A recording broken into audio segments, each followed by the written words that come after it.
মায়ের কবরে প্রথম এক মুঠো মাটি দিচ্ছেন, মাকে নিজ হাতে কবরে শুইয়ে দিয়ে সেই কবরের মাটি বেগম জিয়ার সমাধিস্থলে তিনি দিচ্ছেন। তারেক রহমান দেশে আসার পর থেকেই সবসময় মায়ের খোঁজখবর নিয়েছেন। দেশের বাইরে যখন ছিলেন তখনও খোঁজখবর নিয়েছেন। নিজ হাতে মায়ের কবরে মাটি দিচ্ছেন, অথচ নিজ হাতে কিন্তু তার ছোট ভাই আরাফাত রহমান কুকুর কবরে মাটি দেওয়ার ভাগ্য হয়নি তারেক রহমানের। সারা জীবন তারেক রহমানকে এই বিষয়টি পীড়া দেবে।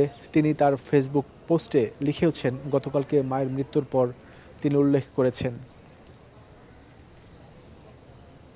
জিয়া পরিবারের অন্যান্য সদস্য যারা আছেন, তারেক রহমানের সহধর্মিণী ডাক্তার জুবাইদুর রহমান, মেয়ে জাইমা রহমান সহ আরাফাত রহমান কুকুর সহধর্মিণী পরিবারের অন্যান্য সদস্য যারা আছেন, একে একে তারাও বেগম জিয়ার সমাধিতে মাটি দিবেন।